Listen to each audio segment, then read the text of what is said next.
Nasamsam ng mga otoridad ang tinatayang 7 million pesos na halaga ng hinalang smuggled na sigarilyo matapos makumpiska sa isang delivery truck sa barangay Kamankiles, bayan ng Matanao, Davao del Sur. Ayon kay Regional Director ng Police Regional Office 11, Police Brigadier General Leon Victor Rosete, napansin ng mga tauhan ng Regional Special Operation Group 11 ang isang bukas at walang taong Isuzu six-wheeler wing van na nakaparada sa gilid ng kalsada habang sila'y pauwi mula sa isang operasyon. Sa inspeksyon, nadiskubre ang 140 master cases ng iba't ibang brand ng sigarilyo na itinago sa ilalim ng mga nyog. Lumabas din ang mga sigarilyo ay walang kinakailangang graphic health warnings. Nasamsam din ang nadiskubring delivery truck.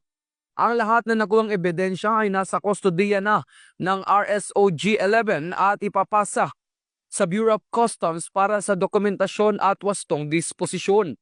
Patuloy ang investigasyon upang matukoy ang mga responsable sa krimen.